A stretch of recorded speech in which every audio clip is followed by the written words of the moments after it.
পাকিস্তান ফাঁদ পেতেছে বাংলাদেশের জন্য গ্রিন উইকেটের।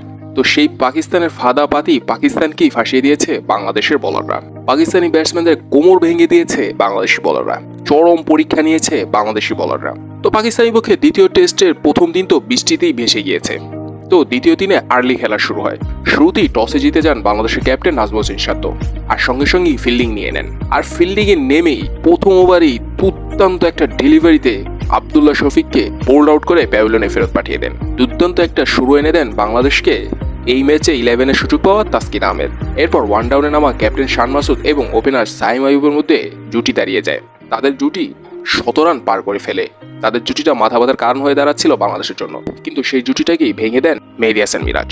এরপর আর বাংলাদেশি বোলারদের পিছন ফিরে তাকাতে হয়নি। অফ ফর্মে থাকা বাবর আজমকে পকেটে পুরে নেন সাকিব আল হাসান। এরপর শেষের দিকে আগা সালমান কিছুটা লড়াই করতে পারলেও 50 করার পরই আউট হয়ে যান সালমান। তো এরপর মাত্র 274 রানই অল আউট হয়ে যায় পাকিস্তান।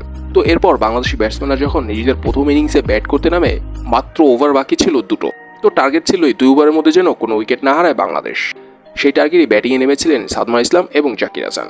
কিন্তু ইনিংসের প্রথম ওভারের প্রথম বলই স্লিপে ক্যাচ তুলে দেন সাদমান ইসলাম, কিন্তু আবার সেই ক্যাচটাকেই ফেলে দেন সাউথ শাকির। সবচেয়ে সহজ ক্যাচ গিয়েছিল সাউথ শাকিরের কাছে, কিন্তু সেটা ধরে রাখতে পারেনি সাউথ শাকির। বড় একটা জীবন পেয়ে যান সাদমান ইসলাম। তো এরপর আর কোনো বিপদ আসেনি বাংলাদেশ দলে।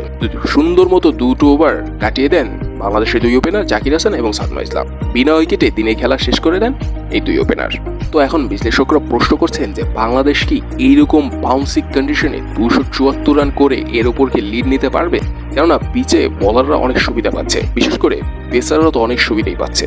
আর বাংলাদেশের জন্য তো আতঙ্কের নাম হয়ে যেতে পারেন লেগ স্পিনার আবরার আহমেদ। অন্যদিকে তাসকিন আহমেদ আবার ব্যাটসম্যানদের উপর ভরসা রাখছেন। দ্বিতীয় দিনে খেলা শেষে সংবাদ সম্মেলনে এসে ব্যাটসম্যানদের উপর আস্থা রাখতে বলেছেন সবাইকে। তো এখন দেখা যাক ব্যাটসম্যানরা আস্থার প্রতিদান দিতে পারে কিনা প্রথম টেস্টের মতো।